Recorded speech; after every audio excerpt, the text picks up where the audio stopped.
Konnichiwa, my name is Logan Charles Luna, and this video is going to be about video games. So, 2023 has definitely been the year of awesome, great video games, and a lot of video games as well. Mainly that has to do with production and everything being delayed because of the pandemic.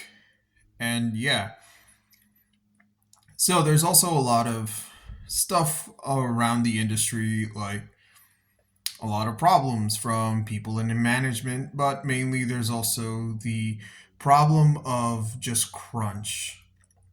And there's a lot of crunch in a lot of industries, and it's all over the world. It's not just a specific place.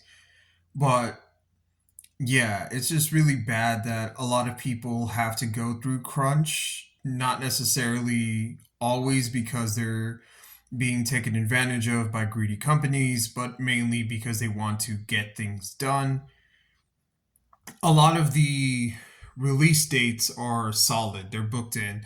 If the game doesn't come out at a specific time or day, then the company itself not only loses face and faith from people who want to use that video game developer later in the future. However, they also have to like pay penalties, and it really hurts the studio. So they rush everything to get things out on time, and that's the thing. There's no real luxury of having time to fully complete a game. And that's why there's a lot of problems when games do come out, because most of them are rushed to get it to market, and everything always needs an update. There always needs to be a day one patch on every game nowadays. And it's very just like so there it's not too long ago there was a time where video games, you bought the game and you bought the physical copy of the game, and you just booted it up and it worked or it didn't, and if there were problems later they'd patch it. But a lot of physical media just doesn't exist anymore, and especially for video games it's a lot cheaper just to sell someone the software. That's why PC games and Steam really kicked off, because people don't really need to install a full disk into their computer anymore. They can just get the software, and then modding really took off with all that stuff. But yeah, now it's just everything needs a patch, everything needs to be fixed, because there's no real finished product anymore for video games that have been coming out. And that sucks, because I really want to have the full experience. And the perfect example of that is Cyberpunk with CD Projekt Red.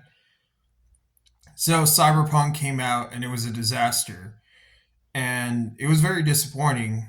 Like, it was a really great concept, and the execution just it was lacking.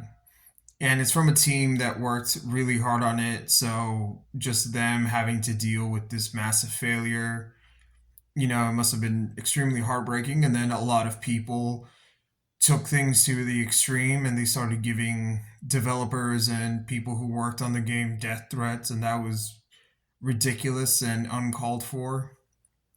And now, earlier in the year, like a month ago, Cyberpunk redeemed themselves with Phantom Liberty and the 2.0 patch, and now there's a 2.1 patch.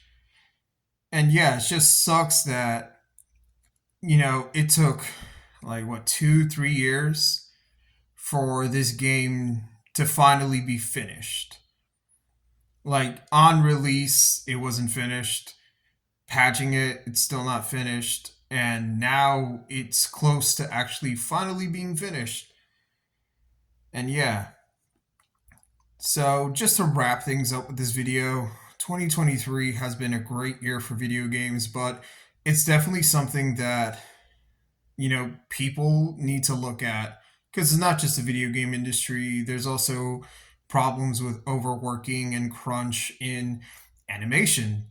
And there's no bigger example than that than big animation studios in Japan, the most famous one or infamous one being Studio Mappa, and how they just kind of force people to sleep at their desks to get stuff done, and that's messed up. But yeah, things don't change unless you change them, and there's a lot of people who get in your way and try to stop things from changing because they like how things are because they can profit off of it. Yeah, anyway, that's gonna be the end of this video. Sayonara.